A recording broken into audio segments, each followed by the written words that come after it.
Board ने selection की नहीं, ये तो मेंबर ने की। तो उसको कवर करने के लिए उन्होंने मेंबर को भी बोर्ड की डेफिनेशन के अंदर शामिल कर दिया है कि उसको भी बोर्ड ही समझा जाएगा। अब इसमें आगे लिटिगेशन होती है कि नहीं, कि जैसे federal minister in charge federal government के बिहाफ पे, आपको पता है कई जगहों पे आप वर्ड पढ़ेंगे, वो उनके बिहाफ पे समझा जाएगा कि वो फेडरल गवर्नमेंट है। सेक्शन 2 का क्लॉज आगे 8 था। चीफ कमिश्नर जी, चूंकि अभी बात हो रही थी इन्वेस्टिगेशन की, तो वो चीफ इन्वेस्टिगेटर है, उसको भी चीफ कमिश्नर की डेफिनेशन के अंदर डाल दिया गया। सरचार्ज जी, आपको पता है इस दफा 2-3 पॉइंट्स है इसके अंदर।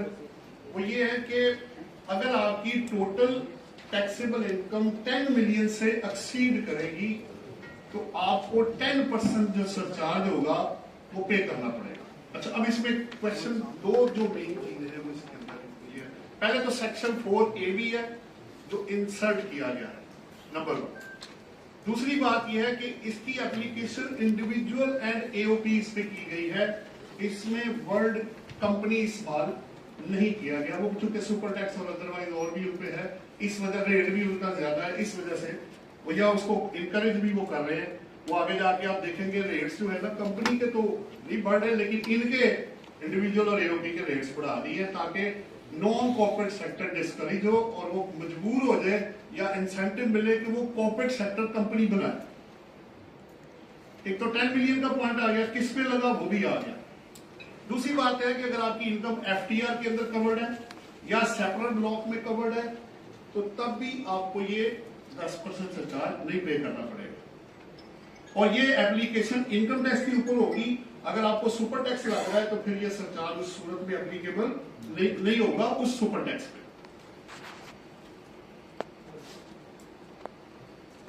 बिल्डर एंड डेवलपर जी, इस पे तो बहुत सारी बहस हुई है, तो पहले से हो रही है। एक्चुअली इशू ये है कि ये हुआ क्यों है, थोड़ा सा मैं 1-2 मिनट आपसे लूंगा। हो ये रहा था कि बिल्डर और डेवलपर क्या कर रहे थे कि वो एडवांसेस फ्रॉम कस्टमर शो करी जा रहे थे। प्रॉफिट 1 रुपए का नहीं, 1 अरब रुपया एडवांस देना। देखने वाला परेशान, भाई 1 अरब रुपया आ गया, मुझे कुछ मिला ही। तो फिर पहले आपको याद होगा कि एरिया बेस्ड टैक्स इसको लगाया गया अंडर डी, जो लोगों ने अवेल किया, लिया या नहीं लिया वो उसकी चॉइस थी, नंबर 1। फिर एडवांस टैक्स आ गया इसके अंदर, वो भी उन्होंने एरिया बेस अभी फिक्स किया हुआ है, वो अलग है, वो अब एरिया बेस अपनी जगह पे।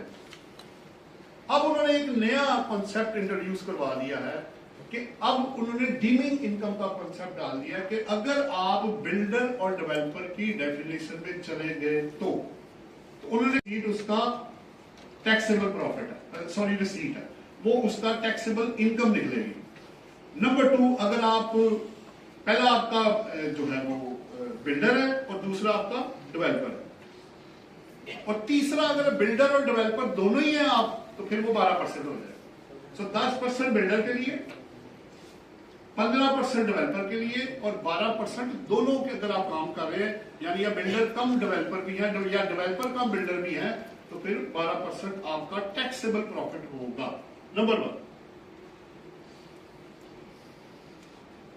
फिर उन्होंने ये कहा कि एक सवाल आया, हमने ये सवाल किया, क्या इनकम टैक्स ऑर्डिनेंस किसी बंदे की इनकम डिटरमाइन कर सकता है? क्या वो बताएगा कि इनकम कितनी होगी? बिल्कुल है नहीं। इनकम की डेफिनेशन में डीम्ड इनकम भी शामिल है, आप आगे पढ़ लीजिएगा। नॉर्मल टैक्स रिजीम की इनकम, फाइनल टैक्स रिजीम की income, loss of income, dimming income, वो सब कुछ इनकम की डेफिनेशन में शामिल है। तो इट मीन्स के वो कर तो सकते हैं, लेजिटिमेट राइट उनके पास है। अब ये इनकम के प्रिंसिपल, पहले तो ये किसी हेड ऑफ इनकम में नहीं जाएगा और दूसरा ये प्रिंसिपल किसी और इनकम पे अप्लाई नहीं किया जाएगा। बाकी आप उसी तरह ही निकालेंगे जिस तरह आप कर रहे हैं। कैसे? Sale minus cost of sale, advance selling financial expenses minus करें, actual profit and loss account आप बना लें और ऐड बैक करके जो भी इनडिविजिबल है वो आप निकाल लें। अब आगे बारी कि भाई अब मुझे क्रेडिट किस प्रॉफिट का मिलेगा, ये ये इसमें थोड़ा कमेंट करेंगे आप कि देखें ये जो बिल्डर एंड डेवलपर की टैक्सेशन में बड़े अरसे से कुछ रास्ता नहीं निकल रहा था कि भाई वो इनकम डिस्टर्बेंस कैसे करें। कास्ट काबिल कर हो रही होती है, प्रॉफिट कारोबार आता है, एडवांस मैच ही नहीं करते। मैं सर तो ये कुछ बेहतरी नहीं हो जाएगी? बिल्कुल बिल्कुल बेहतरी होगी। अब देखें ना, अब इश्यूज जो है ना वो असल में पता क्या है, कुछ लोगों को शायद पता नहीं कि section 36 already available stage of completion base पे इनकम टैक्स लॉ में सेक्शन अवेलेबल, वो बताता है कि आप अपनी स्टेज ऑफ कंप्लीशन से इनकम निकालें। लेकिन मसला पता क्या है, वो तो बताता है कि आप करें, पर लोग कर नहीं ना रहे उस तरह। मैंने अभी आपको बताया एक बंदे का 1 billion rupees advance from customer है, वो स्टेज ऑफ कंप्लीशन को मान ही नहीं रहा, वो शो ही नहीं कर रहा। वो कहता जी एडवांस है, मेरी लायबिलिटी है, जब मैं जमीन बेचूंगा, प्रॉपर्टी के साथ बिल्डिंग बनेगी, तब मैं आपको इनकम ऑफर करूंगा। वो तंग आके उन्होंने कहा यार ये क्या मुसीबत है, 1 अरब रुपया एक बंदा लेकर बैठा हुआ है, 1 रुपया टैक्स नहीं वो दे रहा। आप सोचे कि किस तरह टैक्सेशन ऑफिसर के हाथ बांध दिए उसने, वो कर ही कुछ नहीं सकता। तो मजबूरन पहले फिर उन्होंने एरिया बेस्ड टैक्स लगाया। आप एडवांस टैक्स जाके चेक करें, 147 के अंदर अमेंडमेंट हो चुकी है, वहां पे जो टैक्स आपका एडवांस टैक्स बिल्डर और डेवलपर पे करेंगे वो एरिया बेस्ड टैक्स है। क्योंकि मेरे पास एक हाउसिंग स्कीम है, इसलिए मुझे जुबानी याद, एडवांस टैक्स की कंप्लायंस हो रही है वहां पे, नंबर 1। नंबर 2, अब आ गया ये आपका मिनिमम टैक्स का कॉन्सेप्ट, मिनिमम टैक्सेबल इनकम का कॉन्सेप्ट। लेकिन दूसरी तरफ अब ये है, अगर आप चाहते हैं कि जी फर्ज एक अपनी तरफ से हम एक एग्जांपल बना लेते हैं, फर्ज करें मेरा जो मिनिमम टैक्सेबल प्रॉफिट आया है वो आ गया 1 करोड़, अज्यूम कर लेता हूं, मैं बिल्डर हूं, जो मेरी रिसीट आई मैंने उसका 10% लिया, 100 मिलियन कर लेना ग्रॉस, 100 मिलियन उसका 10%, 10 मिलियन मेरा टैक्सेबल प्रॉफिट आ गया, जो इसके मुताबिक मिनिमम टैक्सेबल प्रॉफिट है। लेकिन मेरा बुक्स के अंदर जो प्रॉफिट आ रहा है वो 10 मिलियन नहीं, वो 15 मिलियन है। तो उन्होंने कहा जी आप ओवर एंड अबव का भी क्रेडिट ले सकते हैं, प्रोवाइडेड कि आप उसके ऊपर नॉर्मल टैक्स जो है वो जमा करवा दें। लेकिन अगर आपको उससे कम या लॉस हुआ है तो वो जो प्रॉफिट उन्होंने मिनिमम आपको बताया है उस पर टैक्स उन्होंने आपसे ले लेना है, वो आपका मिनिमम टैक्स कंसिडर हो जाएगा। प्लस उन्होंने कहा जो इसमें गवर्नमेंट ने जो बिल्डर और डेवलपर की स्कीम में ये एक्टिविटी शुरू की हुई है नोटिफाइड एरिया में, उस पे ये प्रिंसिपल अप्लाई नहीं होगा, यानी वो 2 साल नॉर्मल वाला तरीका अडॉप्ट करेगा या कोई और स्पेशल दिया होगा। नेक्स्ट है जी मेरे पास कैपिटल गेन्स, 37 सबसेक्शन 6 है जी।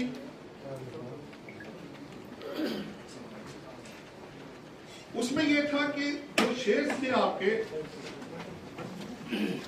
उस पे पेमेंट बेस पे पेयर ने 10% टैक्स काटना, बस उसने वर्डिंग के ऐड कर दी कि अगर वो पेएबल भी होगा तो तब भी आपने उसी वक्त ही उसका जो टैक्स है जो भी अर्लियर होगा, एंड पे आप देखते हैं ए और बी आपको बॉटम पे नजर आ रहा होगा, at the time of payment ऊपर लिखा अर्लियर ऑफ द फॉलोइंग, या registration of share by the SECP या एसडीपी, रजिस्ट्रेशन करवा लें या पेमेंट कर दें, विच एवर जो अर्लियर होगा उस पर 10% काट के पेयर ने जमा करवाना है इसको, और अगर नहीं करवाएगा तो आगे फिर 182 सेक्शन में इसकी पेनल्टी भी दी हुई है उन्होंने, वो बाद में आपके सामने आ जाएगी। नेक्स्ट है जी पर्सनल इनकम टैक्स का फर्स्ट रूल, वो आपको पता लग गया होगा कि 6 लाख के ऊपर जितनी अब इनकम जा रही है, चाहे वो सैलरीड है या नॉन सैलरीड पर्सन है, तो उनके रेट्स रिवाइज करके उन्होंने बढ़ा दी है, और 5 स्लैब अब आपके ऊपर, और मैक्सिमम सैलरी के लिए 35 और दूसरी तरफ 45%। अगर आप इसका इम्पैक्ट देखना चाहें तो ये तो पहले रेट्स हैं आपके सामने, जो 0% 6 लाख पे, और करते करते आप देखेंगे कि 56 लाख से ऊपर 45%। लेकिन अगर प्रोफेशनल फर्म्स हैं जैसे आपके मुखलादर और चार्टर्ड अकाउंटेंट्स हैं, they are not allowed to form a limited company, तो उनके लिए मैक्सिमम रेट उन्होंने 40% किया। ये हर फर्म का रेट 40% नहीं मैक्सिमम होगा, सिर्फ वो प्रोफेशनल फर्म्स जिनको by virtue of law they are not allowed to form a limited company. अब ये इम्पैक्ट है जी उसका 24 और 25 का, ये तो अब आप लोगों को पता लग गया हुआ है कि जो 24 में ऑब्वियसली जो रेट जो टैक्स लगा है वो 25 में ज्यादा हो जाएगा, और उसका इफेक्ट आपको साफ आगे नजर आ रहा है। किसी का 15,000 से बढ़ गया, आप देखते हैं नीचे 12,25,000 भी है, तो डिपेंड करेगा किस में आप फॉल करेंगे, उसके मुताबिक आपकी टैक्स ऑब्वियसली पहला सिर्फ नहीं बढ़ेगा, वो 6 लाख पे 0%। ये नॉन सैलरीड है जी, इसमें भी आपके सामने रेट्स है, 41 लाख से ऊपर जो है अब आपका वो 35% है, सैलरी परसेंटेज 6 लाख उसी तरह ही, ये उसका इफेक्ट है। अब पहले को अगर देखें तो डबल हो गया है, बाकी इसी तरह करते करते गर्ज ये है कि तमाम केसेस में टैक्स चाहे 1 रुपया बढ़ा या जितना भी बढ़ा वो इंक्रीज कर गया है, डाउनवर्ड की तरफ नहीं है, अपवर्ड की तरफ है। लेट फाइलर भी जैसे अभी उन्होंने कहा था अब्दुल सलाम साहब ने कि पहले था, शुरू में था फाइलर एंड नॉन फाइलर, फिर आ गया active tax payer and non active tax payer, अब तीसरा एक आ गया लेट फाइलर। असल में किस्सा ये है, एफबीआर या फेडरल गवर्नमेंट ये चाह रही है कि वो लोग जो अपनी रिटर्न वक्त पे नहीं फाइल करते वो अपनी कंप्लायंस वक्त पे करें। तो अभी फिलहाल उन्होंने 236C और 236K यानी purchase of immovable property and sale of immovable property और प्लस एफईडी, ये 3 चीजों को उन्होंने सिर्फ लेट फाइलर के लिए बढ़ाया है। अदरवाइज वो एटीएल और नॉन एटीएल का कॉन्सेप्ट, लेकिन अगर ये आपने मजबूर किया और तो हो सकता है ये और बढ़ना आगे जाके शुरू हो जाए।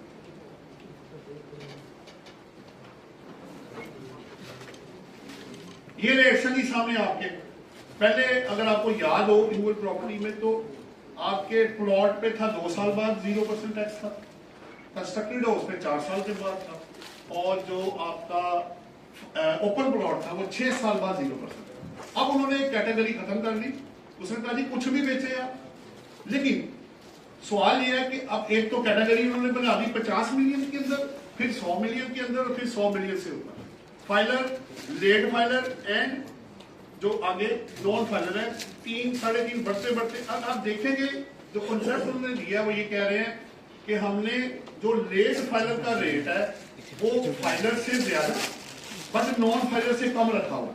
अभी कॉन्सेप्ट ये अंदर चल रहा है क्योंकि उन्होंने इतनी बड़ी गलती नहीं की, रिटर्न लेट फाइल की है, लेकिन जो बिल्कुल नहीं करेगा तो उसका रेट ज्यादा ही होगा, वो चाहे डबल है या जितना भी हो। ये आपका 236 के परचेज के ऊपर है, ये आपका प्रॉपर्टी वही वाला चल रहा है।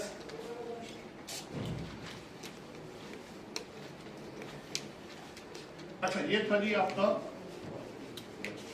के वाला, और ये 37(1) में उसी तरह ही अगर आप अभी जो मैंने आपको दिखाया रेट वो आपके सामने आ गया। ज्योग्राफिकल सोर्स ऑफ इनकम जी बेसिकली पाकिस्तान के अंदर ना काफी लोग काम कर रहे थे, ऑनलाइन डाटा डाउनलोड बंदे बिठा दिए, काम कर दिया, लेकिन वो कहते हैं जी हम नॉन रेजिडेंट है और डबल टैक्सेशन ट्रीटी का बेनिफिट लेने की कोशिश करते हैं।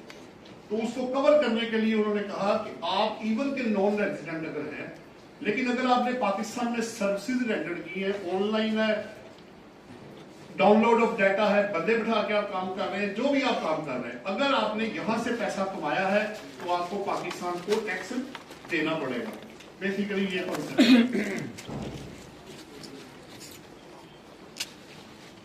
नेक्स्ट है जी अनएक्सप्लेन्ड इनकम और एसेट्स। इसमें एक बड़ी इंपॉर्टेंट अमेंडमेंट है जी। आपको याद हो तो पहले क्या हुआ था कि पाकिस्तान के अंदर जब कोई कंसीलमेंट किसी पकड़ी जाती थी तो 6 साल से पीछे डिपार्टमेंट नहीं जाता। फिर आ गया फॉरेन एसेट्स का कॉन्सेप्ट, उन्होंने उसमें पावर दे दी अनलिमिटेड, जितना मर्जी वो पीछे जा सकते हैं। फिर एक अब फर्दर उसमें चेंज ये आ गई है कि अगर वो कोई बाहर का एसेट या इनकम या एक्सपेंडिचर पकड़ लेते थे तो पकड़ा फर्ज करें एक बंदे का केस 19 में, फाइनलाइजेशन हो रही है 24 में 23 में, तो वो समझ नहीं आ रही थी कि ये किस साल को समझा जाएगा कि जिसको बेस बनाए हम। तो उन्होंने ईयर ऑफ डिस्कवरी को डिफाइन कर दिया है। उन्होंने ये कह दिया है कि जिस साल में नोटिस अब आपको आएगा, फर्ज करें आपकी कंसीलमेंट किसी की पकड़ी गई 2019 में, नोटिस इशू हुआ 2023 में, तो ईयर ऑफ डिस्कवरी 2023 होएगा, वो 2019 नहीं होगा। वो एक तो ये बात हो, फिर दूसरा वो उधर ही है कि उससे पिछले साल में जाके इनकम में ऐड किया जाएगा जिस साल में डिस्कवरी की जाएगी।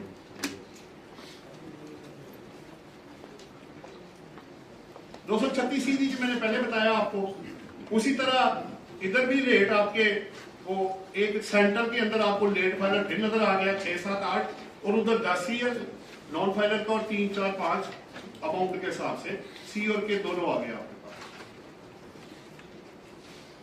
एक और उन्होंने पॉइंट ये डाला है, अब आगे हम 37 के अंदर वो इमूवेबल प्रॉपर्टी वाला जो भी मैं बता रहा था, अब उन्होंने ये कहा है कि पहले थे सेक्टर बने हुए थे, ईयर को पीरियड को काउंट किया जाता था, परसेंटेज आती थी। अब उन्होंने कहा कि वो एसेट्स जो सिक्योरिटीज और एसेट्स में दोनों में एक ही कॉन्सेप्ट उन्होंने ऐड किया, वो क्या कि वो एसेट्स और सिक्योरिटीज यूर प्रॉपर्टी जो 1 जुलाई 2024 के बाद आप अक्वायर करेंगे और बेचेंगे, उनपे फ्लैट रेट होगा 15% अगर वो एक्टिव टैक्स रेट में बदला हुआ, और अगर वो नॉन एक्टिव में हुआ तो फिर उसको मिनिमम 15% और मैक्सिमम उसका जो स्लैब रेट होगा वो उसको चार्ज किया जाएगा, जो नए रेट्स के मुताबिक होगा। ये पुराने रेट्स हैं जो मैंने आपको बताए। आप देख सकते हैं फ्लैट, कंस्ट्रक्टेड प्रॉपर्टी और ओपन प्लॉट, उनका ड्यूरेशन जो भी मैंने बताया। सिक्योरिटीज वाला मैंने आपको पहले बता दिया। एक और इन्होंने जो डिविडेंड रिसीट्स, जो स्टॉक फंड से अगर आपको कैपिटल गेन आएगा तो वो 12.5 से बढ़ा के 15% कर दिया। ये जो मैं अभी आपको बता रहा था कि गेन जो सिक्योरिटीज में होगा, जो एटीएल में 15% है, अगर इंडिविजुअल एओपी मिनिमम 15% बना, जो आपका स्लैब है कॉर्पोरेट के लिए कॉर्पोरेट का रेट लग जाएगा। ये म्यूचुअल फंड के अंदर भी रेट बढ़ा दिया है। आप देख सकते हैं इंडिविजुअल और एओपी की 10 से 15 हो गया, और नीचे कंपनी के लिए भी उन्होंने स्टॉक फंड का रेट 10 से 15 कर दिया। डिविडेंड और म्यूचुअल फंड जी, इसमें भी उन्होंने 15 से 25% कर दिया। सैलरी में जी 2 चेंजेस है इसके अंदर। पहली बात तो यह है कि रेट तो आपको पता बढ़ गए हैं। दूसरा मैंने ये कहा है कि जो सरचार्ज अभी मैंने आपको 4AB जो बढ़ाया मैंने आपको, तो अब जब एम्प्लॉयर पेमेंट करेगा तो नॉर्मल टैक्स के अलावा सरचार्ज भी काट के आपको पैसे देगा अगर एप्लीकेबल हुआ तो। और वो एप्लीकेबल कब है? जब किसी बंदे की सैलरी 10 मिलियन से 1 साल में एक्सीड करेगी तब। अगर बराबर या कम है तो फिर सरचार्ज चार्ज नहीं होगा, और इसी तरह वो काट के आपको पैसे देगा। एक्सपोर्ट का जी आपको पता है बड़ा शोर पड़ा रहा इसके अंदर कि जी ये पिछले साल भी हुआ था, 1-2 सालों से ये चलता आ रहा है कि एक्सपोर्ट्स को नॉर्मल टैक्स रिजीम में टैक्स देना चाहिए। वो 1% या 1% फाइनल डिस्चार्ज आप नहीं मानते, तो अल्टीमेटली इस दफा उन्होंने ये कर दिया है कि अब एक्सपोर्टर भी अपनी नॉर्मल रिटर्न फाइल करेंगे, लेकिन दो तीन चीजें आपको देखनी पड़ेगी। एक 1% जो कटेगा वो तो मिनिमम टैक्स हो गया। दूसरा एक 1% और 147 सबसेक्शन 6 ही ऐड किया गया है।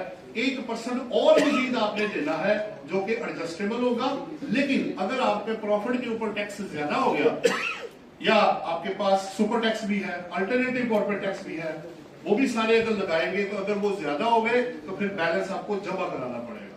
अब या तो ये बराबर हो जाएगा या पेएबल आ जाएगा या रिफंडेबल आ जाएगा, लेकिन 1% मिनिमम ही रहेगा। वो उन्होंने आपसे, यानी अब एक बंदे को एफटीआर से निकाल के वो टैक्स भी ले लिया और उसको नॉर्मल टैक्स रिजीम में भी डाल दिया। अच्छा, अब इसमें एक पॉइंट में सिर्फ बहुत देता चलूं आपको। 111(4) है, वैसे आज का टॉपिक नहीं है लेकिन आप वो ले रहे मुझसे, उसमें लॉ ये कह रहा है, ये पहले कही है, अभी जो रिटर्न आपने 23 में फाइल की थी ना, उसके अंदर भी ये कॉन्सेप्ट था कि अगर आपकी एक्चुअल इनकम एफटीआर केस में इंप्यूटेबल इनकम से ज्यादा हुई तो आपको चार्टर्ड अकाउंटेंट से ऑडिट करवा के ऑडिटेड अकाउंट फाइल करने पड़ेंगे, वरना आपकी रिटर्न इनवैलिड हो जाएगी या शॉर्ट डॉक्यूमेंट्स को ऑब्वियसली आपको 120(3) का नोटिस आ जाएगा।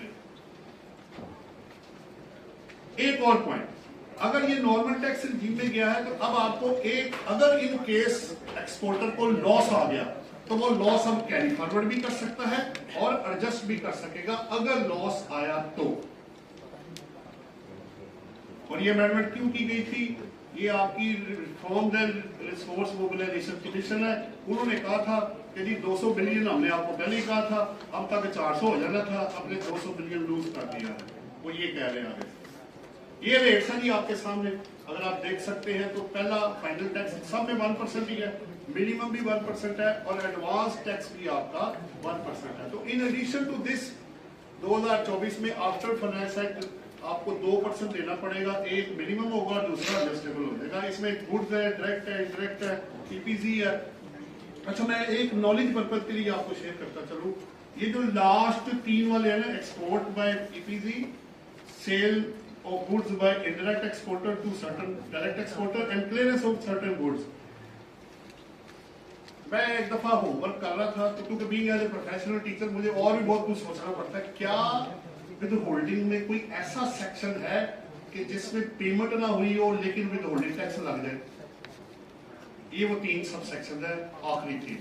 इनमें पैसा भी नहीं आया होता लेकिन फिर भी आपको टैक्स 154 में जमा कराना पड़ेगा। अगर आपने गुड्स क्लियरेंस करनी है ईपीवी से या इंडायरेक्ट एक्सपोर्टर को या नीचे एक्सपोर्ट, या आप जाके इसको देख लीजिएगा, at the time of payment नहीं है, एट द टाइम ऑफ जो क्लियरेंस है उस वक्त है जब निकलेगा वहां से। तो दीज आर दी 3 सब सेक्शंस वेयर इवन के पेमेंट नहीं भी हो रही लेकिन टैक्स जो है वो स्टेट को जमा कराना पड़ेगा। चले टेलीफोन यूजर जी, उन्होंने देखा कि लोग नहीं इस तरह काबू आ रहे हैं। तो पहली बात तो ये है कि आपको पता होगा रेट्स तो उन्होंने बढ़ा लिए कि अगर आप नॉन एटीएल में होंगे तो 15% जो टैक्स था उसको 75% तक वो बढ़ा देंगे, नंबर 1। बाकी अगर और भी है वो मैं आपको आगे जाके बताता हूँ।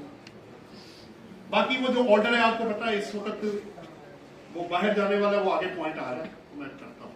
लोअर सर्टिफिकेट जी, अब चूंकि आपको पता है कि उन्होंने कमिश्नर इनलैंड रेवेन्यू की जो एग्जम्पशन सर्टिफिकेट की पावर है कुछ जगहों पे इंटैक्ट रख ली है, कुछ जगहों पे फारग कर दी है। अब आपको एग्जम्पशन सर्टिफिकेट रिड्यूस रेट का जो कि मैक्सिमम 80% तक होगा वो दिया जाएगा। इट मींस कि अगर मेरा विद होल्डिंग टैक्स 5% का है, मैं एडवांस टैक्स पे कर देता हूँ तो मुझे 1% तो लाजमी कटवाना है और 4% तक आपको छूट मैक्सिमम मिल सकती है, इससे ज्यादा का नहीं वो देंगे। हाँ, अगर आपकी इनकम एग्जेम्प्ट है तो उन्होंने अभी भी उसको रिवर्स कर दिया, पहले ये खत्म हो गया था बिल के अंदर, लेकिन जब एक्ट आया तो उन्होंने कहा जनाब जिनकी इनकम ही एग्जेम्प्ट है उनको क्यों इस तरह परेशान कर रहे हैं। तो उन्होंने वो पावर जो कमिश्नर की है जहां इनकम एग्जेम्प्ट फ्रॉम टैक्स है उसको वो इंटैक्ट कर दिया है वापस।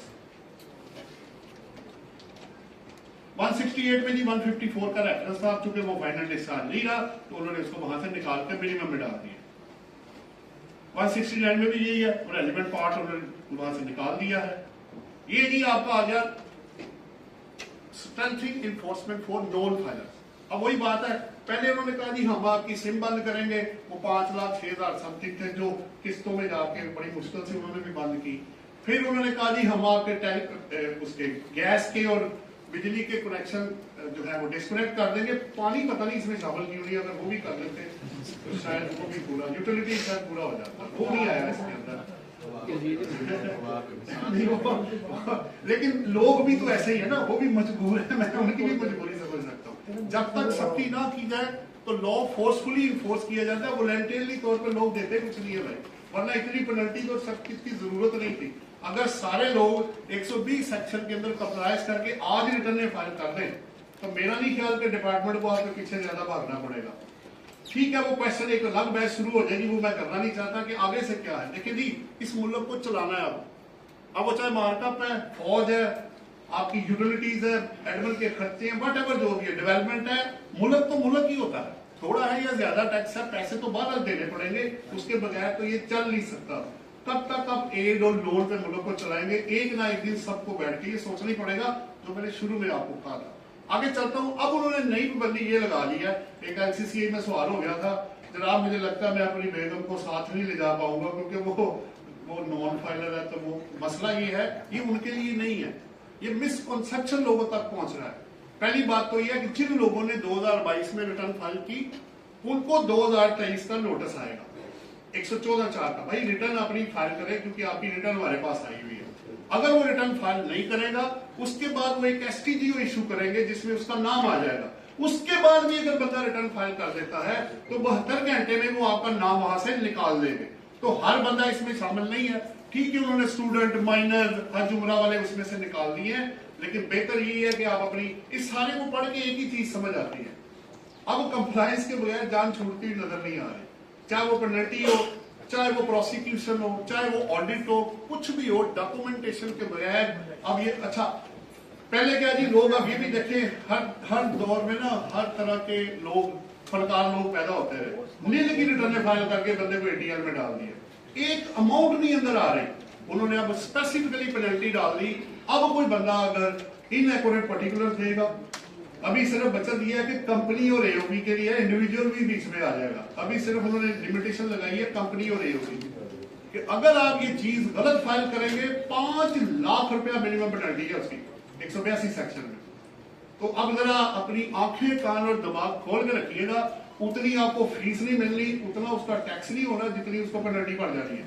तो वो फिर आगे आप समझदार है क्या होगा, वो कहेगा भाई इससे मुझे बता दो, टैक्स में पूरा जमा करा दूंगा। ये पेनल्टी है जी। आगे उन्होंने अगर एक बंदा फाइनल रिटर्न का नोटिस 117(3) का आता नहीं फाइल करता तो उसकी पेनल्टी उन्होंने डाल दी है इसके अंदर। और इनमें तकरीबन सब में हायर ऑफ द टू या जो भी है, जब कोई ट्रेडर वो जो शॉपकीपर है रजिस्टर नहीं होगा या एडवांस टैक्स नहीं देगा, वो आपको पता है ताज़ा दो स्कीम आई हुई है 99B में, तो पहले 7 दिन के लिए दुकान बंद की जाएगी, नहीं करेगा तो अगले 21 दिन फिर बंद किया जाएगा जी। नेक्स्ट है जी STGO की कंप्लायंस। अगर वो इन्फोर्सिंग एजेंसी नहीं करेगी तो क्या होगा, उसकी पेनल्टी ये बिल में थी 100 मिलियन, उसको कम करके उन्होंने 50 मिलियन पहले डिफॉल्ट में और सेकंड पे 100 मिलियन है। फिर वो शेयर वाला मैंने आपको बताया जो पेमेंट पे 10% नहीं काटेगा, उसकी पेनल्टी भी 37 की लिखी हुई है, 50% of the amount of tax involve. ये जो मैं आपको कह रहा था जिसमें कि जी अगर आप नील फाइल करेंगे, गलत फाइल करेंगे, इनकम्प्लीट फाइल करेंगे तो वर्ड अभी ऊपर मैंने रेड किया हुआ है कंपनी एंड AOP। ये इंडिविजुअल पता नहीं शायद स्किप हो गया या अभी रहम आ गया उनको, इनको छोड़ देते हैं, लेकिन अगला नंबर जो है ना वो इंडिविजुअल्स का ही होना है अगर नॉन कंप्लायंस इसी तरह रही तो। अब 5 लाख वो है, 10% आगे है विच एवर इज जो हायर होगा वो बाहर आएगा। 114(2) की कंप्लायंस है। ये प्रोसिक्यूशन है जी। आगे जो बंदा लोग वो इसमें क्या जी, fine imprisonment up to 1 year 191 में नंबर 1। नंबर 2 अगर आप इंफॉर्मेशन रिटर्न में नहीं देंगे उसकी फिर पेनल्टी भी है जी। आगे वो भी देख रहे आप क्या है, imprisonment for up to 1 year और बोथ अपॉन कन्विक्शन। चले नेक्स्ट थी अगर कोई पर्सन रजिस्टर नहीं होता तो उसकी भी उन्होंने आगे 6 मंथ्स की इम्प्रिजनमेंट या बोथ उनके साथ कर दिया।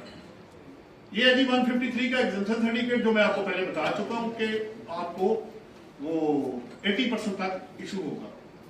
अच्छा इसकी एक कॉन्सेप्ट भी था, ये हम लोग और टैक्स बार में बहस कर रहे थे कि इसकी जरूरत क्या थी, क्या आप क्यों मुझसे एडवांस टैक्स को आपने ले लिया, वाई दिस 20% या वो क्यों। असल में कॉन्सेप्ट पीछे ये वर्क कर रहा है कि जैसे ही आपका 20% टैक्स कटेगा ऑटोमेटिक आपके MIS में नाम चला जाएगा। आगे आप समझदार है कि सेल और परचेज ऑटोमेटिक बन जाएगी उधर से और वो चीज हाइड नहीं कर पाएगा बंदा। तो ये भी कॉन्सेप्ट पीछे वर्क कर रहा है। वेल्थ स्टेटमेंट जी आपको याद होगा कि इसके अंदर जो वेल्थ स्टेटमेंट है उसमें वैसे तो फॉरेन एसेट्स और जो है वो अलग है, लेकिन लायबिलिटीज का जिक्र नहीं था, उन्होंने साथ उसको भी डाल दिया। वाइफ जी अगर आप अपनी वाइफ की एसेट्स अपने वेल्थ में शो करना चाहते हैं तो शी और ही। अच्छा स्पाउस सिर्फ बीबी को नहीं कहते, बंदा भी बीबी का स्पाउस ही होता है, ये भी जरा पॉइंट नोट करने वाला। कहीं औरत वर्किंग वूमन है तो बंदा काम नहीं कर रहा, बंदा काम कर रहा है तो औरत हाउसवाइफ है, दोनों वर्किंग का काम कर रहे हैं, दोनों ही घर बैठे हुए कोई पता नहीं है। ये तो डिपेंड करता है केस टू केस बेसिस पे। सवाल अब ये है कि अगर आप अपने स्पाउस का शरीके हयात पे एसेट्स अपनी वेल्थ में शो करना चाहते हैं तो ही और she must be A dependent. Dependent का मतलब ये है कि आप पेमेंट करेंगे जिसे आप बेनामी एसेट्स कहते हैं, तो तभी वो अंदर आएंगी। अदरवाइज ये नहीं है कि उसके अपने पैसों से एसेट आ रहे हैं, वो पेमेंट कर रही है और आप उसको कवर करी जा रहे हैं, आपका कोई लेना देना नहीं उसके साथ। आप अपने एसेट अलग शो करेंगे और उसके एसेट्स अलग शो करेंगे जो उसने खरीदे होंगे, अनलेस ही और she is dependent. Word dependent उन्होंने यूज कर दिया। चले नेक्स्ट क्या जी,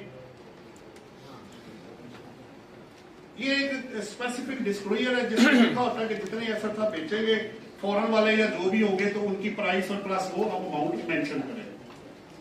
बैंक स्टेटमेंट की एक और पॉइंट ऐड हो गया है कि अगर आप 117(3) फाइनल रिटर्न नहीं फाइल करेंगे 117(3) के नोटिस के जवाब में, तो उस साल का भी बेस्ट जजमेंट असेसमेंट हो सकेगा। इट मींस कि वो कंप्लायंस की तरफ आपको लाना चाह रहे हैं। बेसिकली इंटेंट ये पीछे प्लस उन्होंने कहा जी सेक्टरल बेसिस पे आपकी रेशोज डिटरमाइन करके जो डिफाइन की गई है वो जीपी है, प्रोडक्शन है, रिकवरी वेस्टेज रेशो की बेस पे in respect of sector as may be prescribe, और बोर्ड इसको क्या करेगा, प्रिस्क्राइब करेगा बाद में। रिवीजन जी बेसिकली ये जो अमेंडमेंट थी ये आनी थी 127 के अंदर, तो जब अमेंडेड लॉज आए थे तो उसके अंदर ये चला गया था 122 से, तो वहां से डिलीट कर दिया और उसको स्पेसिफिक 127 के अंदर, क्योंकि रिवीजन में तो 20 मिलियन की कोई लिमिट नहीं होनी चाहिए, तो किसी भी अमाउंट की कर सकता है जो कमिश्नर ने करनी है। अच्छा, अब ये जो आगे सेक्शन शुरू हो रहे हैं, मैं इसका एक ओवरऑल व्यू आपको एक चार्ट दिखा देता हूँ, क्योंकि इसमें अगर मैं गया तो आपको टाइम बहुत ज्यादा लग जाएगा। असल में हुआ ये था कि जब अमेंडेड लॉज आए थे तो आपको याद है कि अपील के प्रोसेस को, फाइलिंग को, डिसीजन मेकिंग को, उसको क्विक करने के लिए, क्योंकि उन्होंने कहा जी बहुत सारे पैसे हमारे इसके अंदर ब्लॉक हुए हैं, तो फैसले जल्दी जल्दी आप करा लेंगे तो काफी रिकवरी आपको हो जाएगी। होती है या नहीं होती वो एक अलग बहस है, कहीं टैक्स पेयर विन कर देगा, कहीं डिपार्टमेंट विन कर देगा, वो अपनी जगह पर रहेगा, केस टू केस बेसिस पे। तो उन्होंने कहा अच्छा यार एक काम करते हैं कि ऐसे करें, पहली अपील जो फाइल करनी है ना, और जो दूसरी और तीसरी जो ट्रिब्यूनल में और हाई कोर्ट में जाना है रेफरेंस, उसका टाइम ड्यूरेशन कम कर दे, पहला 30 दिन, अगला भी 30 दिन, तीसरा भी 30 दिन, जो पहले 60 और 90 था सबको उन्होंने 30 दिन कर दिया। फिर उन्होंने कहा जी आप ऐसे करें कि जो फीस है इसको भी थोड़ा बढ़ा दें, तो फीस भी आपकी जो ट्रिब्यूनल में और हाई कोर्ट में गया, हाई कोर्ट में तो 100 रुपए से जंप करके सीधा 50,000 पे चला गया, जो कि कमिश्नर डिपार्टमेंट पे अप्लाई नहीं होगा। अच्छा चलो, फिर उन्होंने कहा जी फैसले भी जल्दी जल्दी करें, जितना जो ड्यूरेशन आप ले रहे हैं जी, आज अपील फाइल भी पता ही कोई नहीं, 3-3 साल फैसले नहीं हो रहे, ये क्या हो रहा है भाई? कोई एडजमेंट ले रहा है, कोई कंडोनेशन ले रहा है, कोई कुछ कर रहा है, पेंडिंग पड़ा हुआ है, लाइन लगी हुई है, तो उन्होंने कहा जी इसका टाइम जो है ना उसको भी चेंज कर। सो इसके अंदर जाके प्लस उन्होंने ये कहा कि कमिश्नर अपील जो है इनकम टैक्स में 20 मिलियन, मैं आपको एक चार्ट दिखा देता हूँ, आसानी हो जाती है आपको।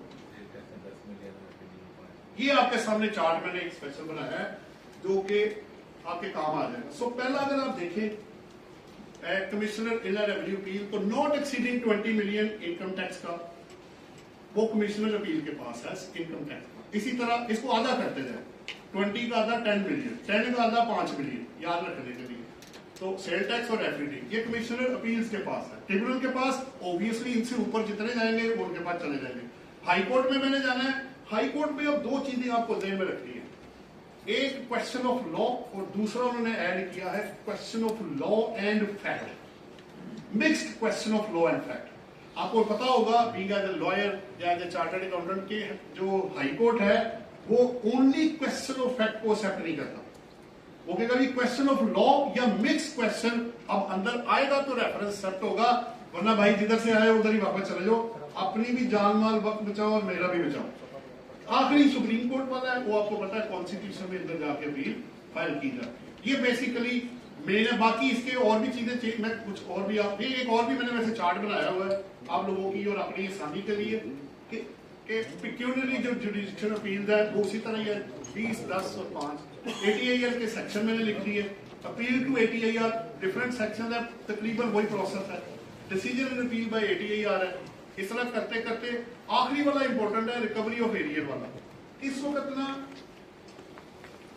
एक नया सेक्शन सेल टैक्स लॉ में ऐड हुआ है, सेक्शन 48। वो ये अगर आपको याद हो तो कमिश्नर अपील पे जब अपील फाइल करते हैं इनकम टैक्स, सेल टैक्स या FD में, तो अगर आप 10% ऑफ द डिमांड जमा करवा देना तो ऑटोमेटिक और अपील फाइल कर दे तो ऑटोमेटिक आपका स्टे हो जाता है, और जब तक वो फैसला नहीं करेंगे वो स्टे आपका चलता जाएगा या 30 दिन बाद फर्दर और जो भी होगा वो मिल जाएगा। एक नया जो 48 सेक्शन अब ऐड हुआ है वो ये कहता है कि अगर आप ट्रिब्यूनल में सेल टैक्स की अपील फाइल करेंगे उसको अगर आप 10% जमा करवा दें तो तब भी ट्रिब्यूनल आपको स्टे दे देगा, लेकिन ये बेनिफिट सेल इनकम टैक्स और FD में नहीं दिया गया। तो we will try our best Lahore tax bar या पाकिस्तान टैक्स बार की तरफ से कि उनको रिकमेंड करें कि ये बेनिफिट उस तरह भी पास ऑन कर दे जिस तरह आपने सेल टैक्स में पास ऑन किया। अच्छा, अब जो खास खास बाकी चीजें, एक पॉइंट और बड़ा इंपॉर्टेंट, ये एक्सप्लेनेशन बड़ी इंपॉर्टेंट है। फर्ज करें आपने कहा जी इनकम टैक्स में 20 मिलियन से ज्यादा का जो केस होगा वो ट्रिब्यूनल में जाएगा। ये 20 मिलियन कौन सा है भाई, इस पे बहस शुरू हो गई। ये बिल के अंदर कुछ और था, बाद में एक्सप्लेनेशन इसकी जो है ना वो डाली गई।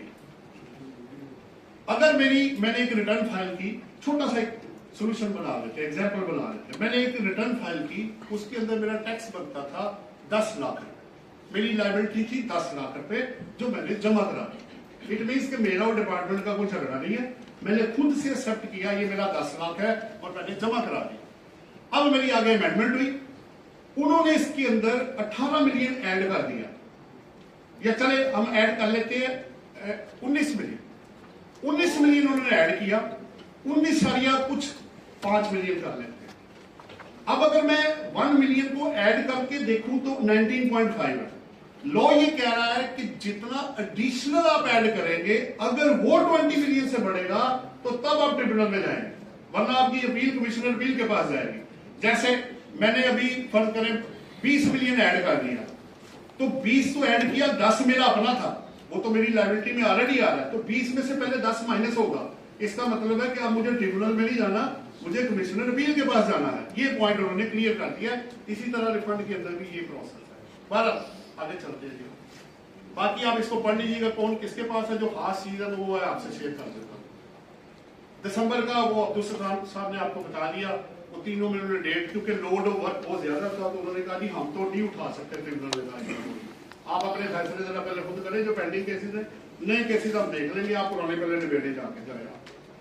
तो वो 31 दिसंबर 2024 है। एक पॉइंट और है जो बड़ा इंपॉर्टेंट है इसके अंदर, जितने भी फैसले पेंडिंग होंगे 16 जून 2024 से लेके 31 दिसंबर 2024 तक, उसकी पावर है कमिश्नर उसका फैसला करे, और अगर वो पेंडिंग रहा तो ऑटोमेटिक वो ट्रिब्यूनल में ट्रांसफर हो जाएगा। नंबर 1। अब वो फैसले, सवाल ये आ गया, वो फैसले वो ऑर्डर जो 3 मई से पहले बंदे को मिले थे, तो इली की जजमेंट है कि पुराना जो है वो पुराने के मुताबिक जाएगा, और नया टाइम ड्यूरेशन उन्होंने 239 सब सेक्शन 18 में कवर कर दिया है। आपको अगर 60 दिन का टाइम है तो 60 ही है, अगर पहले 90 था रेफरेंस का तो वो 90 ही है। टाइम की हद तक 239 सेविंग सेक्शन में उसको सेव कर दिया गया है। बाकी वो 127(16) मैंने आपको बता दिया। ट्रिब्यूनल के मेंबर जी, इसमें 2-3 मेन चेंजेस है। अब आपके जो जुडिशियल मेंबर्स हैं उसमें हाई कोर्ट और जो सिविल कोर्ट के जजेस हैं उनको उन्होंने निकाल दिया है। तजर्बा थोड़ा सा उन्होंने बढ़ा दिया है, कौन कौन बंदे इसके मेंबर बन सकते हैं। फिर पावर पहले थी प्राइम मिनिस्टर के पास, वो आप फेडरल गवर्नमेंट ने ले लिया है। फिर एक कमेटी भी बना दी उन्होंने, परफॉर्मेंस रिव्यू कमेटी, जैसे हर डिपार्टमेंट, जैसे टैक्स ऑफिस में भी है, हमारे पास भी होती है परफॉर्मेंस रिव्यू कमेटी की। अगर कोई जज काम ठीक नहीं करेगा तो उसको उसकी बेस पे कभी भी रिलीज किया जा सकता है।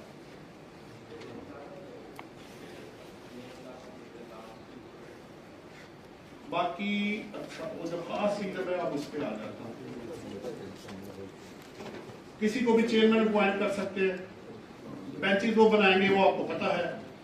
ट्रिब्यूनल में जी एक खास चीज है कि एसओई जो है, स्टेट ओन्ड एंटरप्राइजेज है, उनको उन्होंने कहा है कि आप पहले जाएंगे एडीआर के पास, अगर वो आपका फैसला नहीं करते तो तब आपको राइट ऑफ अपील मिलेगा, अदरवाइज आपके पास राइट ऑफ अपील नहीं है।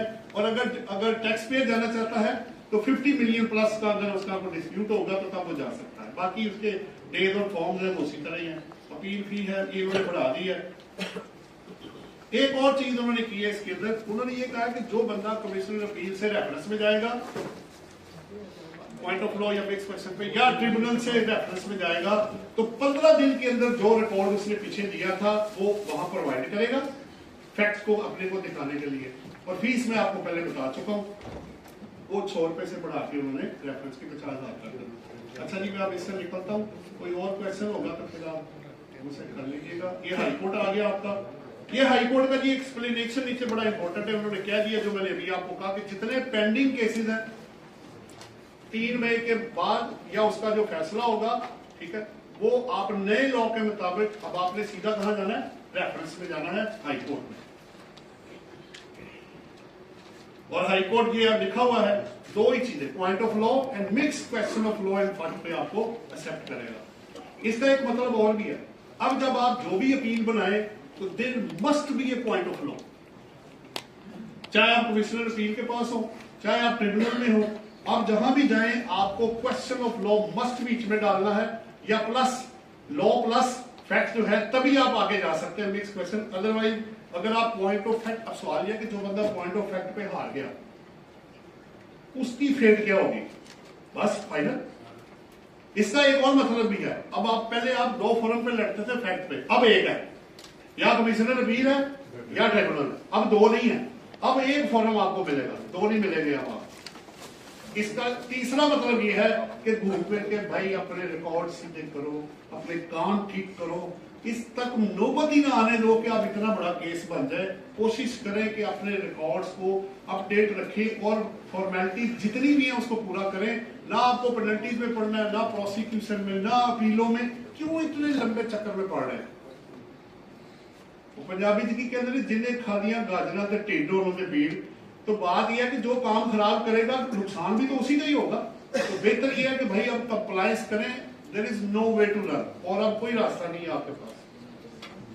अब जीतेगा वही जो एंड तक सही चीजें मेंटेन करके जाएगा। अच्छा जी, नेक्स्ट आता हूँ। अच्छा, एक और चीज है इसमें, 30% ये हाई कोर्ट में जा रहे हैं। उन्होंने कहा आपको डिमांड का 30% जमा कराना पड़ेगा। इस पे ना ऑलरेडी एक जजमेंट आई हुई है। ये ऑलरेडी भी 10% आया था, जमा कराएं तो फिर अपील होगी। तो वो लाहौर हाई कोर्ट की जजमेंट है, मैं रेफरेंस आपको दे देता हूँ। ये इसको दोबारा से मुझे लगता है ये जजमेंट है जी 2004 पीटीडी लाहौर हाई कोर्ट 122। इसमें फंडामेंटल राइट है, क्लॉज 9 और 10A के मुताबिक अनकॉन्स्टिट्यूशनल है, क्योंकि पहले भी ये 10% कहा गया था जमा करें। अब देखें ना, आप मेरे अगेंस्ट फर्स्ट करें 100 मिलियन की डिमांड निकाल देते हैं, तो 100 मिलियन का 30% क्या हुआ? 3 करोड़ रुपया पहले मैं जमा कराऊं। मेरे लिए तो बहुत मुश्किल हो जाएगा ये। बहरहाल अब चुके है तो अभी मजबूरी है। ये जी फीसों का स्टेटस है, कमिश्नर अपील की चेंज नहीं हुई है। नीचे आप देख सकते हैं 5000 से 20,000 होगी कंपनी की ट्रिब्यूनल में, और अदर्स में 2000 से 5000। और डेज आप देख सकते हैं ऊपर वाला सेम है, और ट्रिब्यूनल के और उसके जो अदर्स के हैं वो कम होके 30 पे चला गया। एडीआर जी, इसमें तकरीबन चीजें उसी तरह है। सिचुएशन पहले 100 मिलियन थी, फिर उसको 50 मिलियन तक केस जा सकता है, लेकिन क्रिमिनल केस नहीं जाएगा। डिपार्टमेंट के लिए लिमिट कोई नहीं है, वो मैं आपको पहले बता चुका हूँ। फिर बंदा क्या करेगा, वो डिस्प्यूट क्या है वो बताएगा, और साथ ऑप्शन बताएगा कि अब सोल्यूशन क्या है। मैं सोल्यूशन क्या लेके आया, कितने में जमा कराऊंगा या नहीं कराऊंगा। एसओई अपने जितने पेंडिंग केसेस है विड्रॉ कर लेगा, बाकी लिमिटेशन उसी तरह ही है। 90 दिन को रिड्यूस करके जो 6 माह थे उसको 90, हर एक का टाइम कम करते जा रहे हैं। कमिश्नर अपील का भी टाइम कर दिया, हम ट्रिब्यूनल का भी कम कर दिया, और हाई कोर्ट का भी कम कर दिया कि इतने अरसे में आपने फैसला लाजमी करना है ताकि क्विकली जो लिटिगेशन है वो रिजॉल्व हो।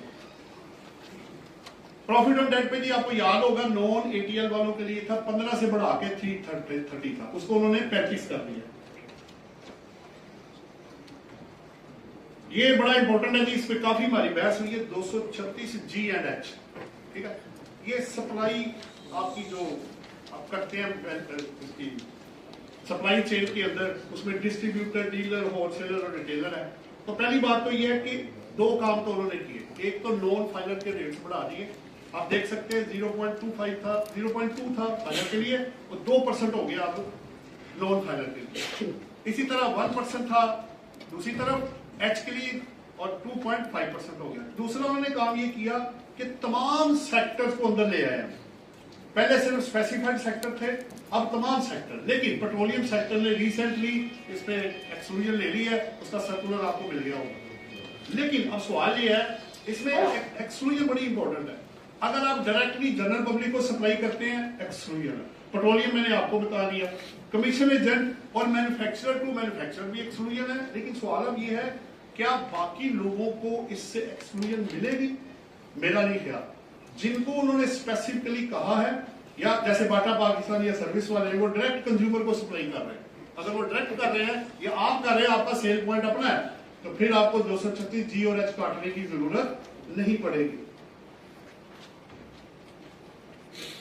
मिनिमम टैक्स इंपोर्ट स्टेज पे ये असल में बात यह है कि सेल टैक्स में आपको याद होगा कि वैल्यू, डिक्लेयर्ड वैल्यू और assess value which ever is high, यहां उन्होंने अब डाल दिया कि जी इनकम टैक्स पर्पस के लिए बोर्ड के पास ये पावर है कि कोई भी मिनिमम वैल्यू वो उसको कैलकुलेट करेंगे, और फिर उसके ऊपर ड्यूटीज एंड टैक्सेस ऐड करके, आपको पता है पहले इनकम टैक्स, पहले सेल टैक्स, एफईडी सब कुछ ऐड करके फिर इनकम टैक्स कैलकुलेट किया जाता है।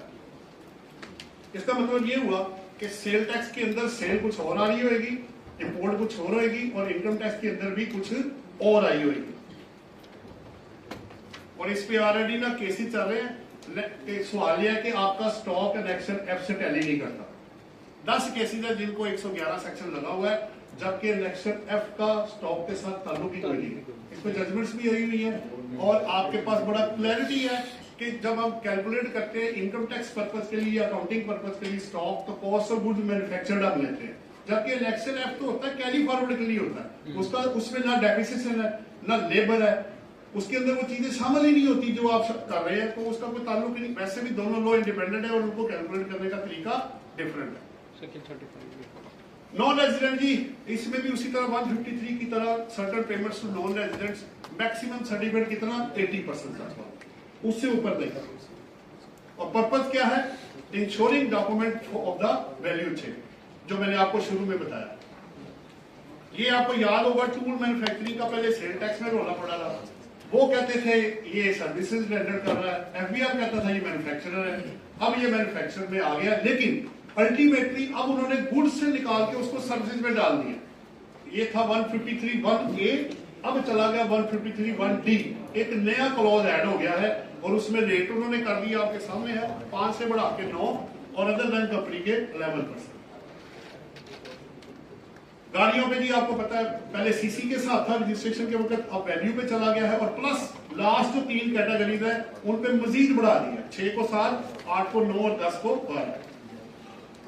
ये सब्सिडी थी जी जो आपको फेडरल गवर्नमेंट की तरफ से मिलती थी, तो वो एग्जेम्प्ट फ्रॉम टैक्स की क्लॉज आपके सामने है, 102(a), इसको फारग कर दिया है। लेकिन इसका एक इम्पैक्ट आपको ध्यान में रखना है, जो मैंने क्योंकि बीइंग एज एजुकेशनिस्ट हम यूज भी करते हैं कि आप केस में ये इस्तेमाल भी हुआ था। हुआ ये, एक बंदे को एक सब्सिडी मिली इंपोर्ट पे, वो एग्जेम्प्ट थी। जब वो एग्जेम्प्ट थी, इसका मतलब ये हुआ कि आपको जो डेप्रिसिएशन दी जाएगी, मसलन मैंने 10 मिलियन का एसेट इंपोर्ट किया, 10 लाख मेरा वापस आ गया, तो मेरी कॉस्ट कितनी है 90 लाख रुपए, मुझे डेप्रिसिएशन किस पे मिलेगी 90 लाख रुपए। अब चूंकि ये पहले भी था, लेकिन अगर आपकी सब्सिडी चार्जेबल टू टैक्स हो तो अब आपको डेप्रिसिएशन 10 मिलियन पे मिलेगी, अब 90 लाख पे नहीं मिलेगी। तो ये आपने ज़हन में रखना है कि जब आप कॉस्ट ऑफ एसेट निकाल रहे होंगे तो वो सब्सिडी अब आपकी कॉस्ट ऑफ एसेट में से माइनस नहीं होगी, उसमें ऐड करके डेप्रिसिएशन मिलेगी। वो 76 कहना पढ़ सकते हैं, मैंने सक्सेस रेफर कर दिया। अच्छा जी, स्पेशल पर्पज व्हीकल, ये स्टेट बैंक ने कहा था जी अगर वो बाइंग करेंगे डाइवर्सिफाइड पेमेंट्स ऑथराइज डीलर के तौर पे, तो उनको सेकंड शेड्यूल पार्ट 1 के अंदर क्लॉज 99B में एग्जम्पशन दी जाएगी। ये आपको 7th शेड्यूल में भी मिलेगा। ये सिग्नल डिस्ट्रीब्यूटर के लिए जी पहले 1% था, उसको 2.5% कर दिया। फुल टाइम टीचर जी पहले कहा था फारग कर दें, लेकिन बचत हो गई। तो क्योंकि मैं मेंबर भी हूँ FTO की कमेटी का, तो लाहौर में जब हमने सेमिनार गेट टुगेदर हुआ था, वहां रिकमेंडेशन ही आई थी कि वो जो आपने 75 से 50 और 50 से 25 किया, उसको वापस लेकर आए। वो वापस क्या आना था, वो पहले वाला भी निकल गया था, बड़ी मुश्किल से ये वापस आया। तो ये टीचर्स के लिए, एक फुल टाइम टीचर रिसर्चर के लिए अभी 25 तक जी अभी इंटैक्ट है, मजबूरी है अभी। हाँ जी, वो ऐसे ही है, उसी को ही है जो उसमें फॉल करेगा, जो कंडीशन मेट करेगा। एडवर्टीजमेंट एक्सपेंस जी, अगर आपका नॉन रेजिडेंट को एसोसिएट को अगर आप पे करेंगे तो 25%। अब इसके अंदर आप देखें, इसके अंदर फॉर द टैक्स की 2024 साल ऑनवर्ड लिखा हुआ। अब आप इम्पैक्ट डेट पे चले गए तो कैसे सब्सेंटिव राइट आप अफेक्ट कर सकते हैं, तो इसमें भी थोड़ी कंट्रोवर्सी आएगी कि जनाब इसको 1 जुलाई 24 से अप्लाई करें। नंबर 1 डिफॉल्ट सरचार्ज, जैसे अब्दुल सलाम ने बताया, साहब ने बताया, तीनों तरफ। असल में चक्कर ये है, ये क्यों ऐसे हो रहा है? अगर आपको याद हो तो बैंक का रेट इस वक्त जो चल रहा है, जो आपके डिपॉजिट पे है, वो 20% के करीब वो आपको दे रहा है, 20 से 21-22% तक दे रहा है। तो मुझे कहना तो नहीं चाहिए, लेकिन जो प्रैक्टिकल लाइफ है तो होता है। तो बंदा कहेगा जी मैं ऐसे करता हूँ, टैक्स की चोरी करके डिपॉजिट करा देता हूँ, इन्होंने तो 12% ही लेना ना मुझसे, 8% भी नहीं चला जाएगा। तो उन्होंने उसको पता लग गया कि भाई लोग ऐसे कर रहे होंगे, तो उन्होंने काइबर के साथ उसको टैक्स कर दिया प्लस 3% के साथ। ये असल में रीजन है इसके पीछे, ताकि लोग उस पैसे को मिस यूज ना कर सके। हाँ जी, ऐसे ही है। बल्कि अब तो नेशनल सेविंग सेंटर वाले भी इससे ज्यादा दे रहे हैं, 12% से। पब्लिक सर्वेंट जी, अगर आप जैसे एक्सचेंज ऑफ इंफॉर्मेशन और मुख्तलिफ एजेंसीज के साथ कॉन्ट्रैक्ट हुए हुए एक्सचेंज ऑफ इंफॉर्मेशन के लिए, तो नादरा के साथ भी इंफॉर्मेशन आपस में एक्सचेंज कर सकते हैं। ये इसको पब्लिक सर्वेंट पर्पज के लिए उसमें ऐड किया गया कि इंफॉर्मेशन आप एक्सचेंज कर for broadening of tax base. फटाफटा जी आपको पता है वो 2024 पहले 23 को 24 किया गया, पिछले साल भी ये रोला पड़ गया था, एक दिन को खत्म करें, फिर उन्होंने एक और बढ़ा दिया है और सेल टैक्स में भी बाय चांस उन्होंने उसी को ही 25 तक एक्सटेंड किया है।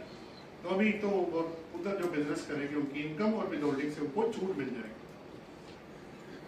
ये जी एक और ऐड किया है, ये कंफ्यूजन थी कि मिनिमम टैक्स 113 अगर सेक्शन पड़ेगा तो उसमें अगर एग्जाम्प्ट इनकम हो तो फिर भी 113 लग जाता है, लेकिन अगर लॉ आपको प्रोवाइड कर दे इन राइटिंग में तो उसी की तरह का एक क्लॉज उन्होंने डाला जी। लेवल ए से छूट दी है, किसको दी है? जोन इंटरप्राइजेस को जो स्पेशल इकोनॉमिक जोन में आएंगे 10 साल के लिए, और प्लस होगा डेवलपर एंड जोन के लिए, subject to fulfilment of condition होगा, ताकि वो कंट्रोवर्सी दूर हो जाए कि इनको 113 सेक्शन से भी छूट दी जाएगी। ये मैंने आपको पहले बता दिया था, जो भी मैंने कवर किया था। ये थे जी पीआईएस के लिए, आपको पता चूंकि इनकी वो प्राइवेटाइजेशन कर रहे हैं तो उनको फैसिलिटेट करने के लिए कि आपका लॉस 17 से ऑनवर्ड 10, वैसे 6 साल के लिए कैरी फॉरवर्ड होता है, तो इसको दिया गया है 10 साल के लिए। तो अगर 17 का लॉस है तो 2027 तक आप और डेफिसिट तो आपको पता है अनलिमिटेड टाइम के लिए आने जाता है। ये आपका एडवांस टैक्स ऑन सेल और ट्रांसफर प्रॉपर्टी है जी।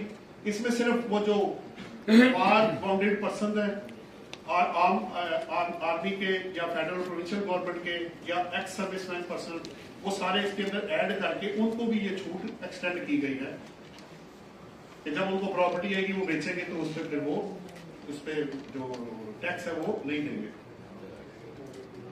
ये मैं जो आपको कह रहा था जी कि अगर आपका मेरा केस 3 मई 2024 से पहले का है तो उसके लिए जो टाइम ड्यूरेशन होगा वो सेविंग जो मैंने आपको बताई 239.18 वो इसके अंदर है। 9 मई हो गया है, 5-4 ने राइट राइटिंग इसको 9 मई कर दिया। पीटीआर के लारियल बैंक ने 6 मई किया था और राइट को इसको 9 चले सर वो क्वेश्चन आंसर में कर लेते हैं, ठीक है इंशाल्लाह। चलिए अच्छी बात है। है। ये जी आपका 65F है, इसमें सिर्फ स्पेसिफिक अगर आपको याद हो तो इलेक्ट्रिसिटी कंपनी को भी ये जो स्पेसिफिक छूट दी गई है वो सिर्फ supplying coal to power generation projects होगा, उसको दिया गया और किसी इनकम को क्रेडिट इसके अंदर कवर नहीं होगा। 65F में बिजनेस इनकम से में जो 65 का 100% टैक्स क्रेडिट है। एओपी का बड़ा इंटरेस्टिंग है जी ये पॉइंट, उसमें इसमें भी 2-4 हमारी डिस्कशन काफी हुई है। अगर आपकी इस साल में या इससे पिछले सालों में कभी भी 300 मिलियन से ज्यादा टर्नओवर है एओपी की और आप मेंबर हैं तो मेंबर को जो शेयर है आपको पता 92 सेक्शन में रेट पर्पस के लिए ऐड किया जाता है।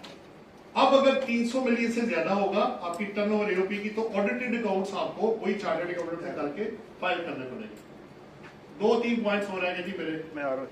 147 सेक्शन है जी एडवांस टैक्स, आपको 60 मैंने अभी जो आपको बताया कि उन्होंने ऐड कर दिया है। एक तो देखिए ना, अगर मैंने एडवांस टैक्स लेना है तो मेरे पास दो ऑप्शन है मेरे पास।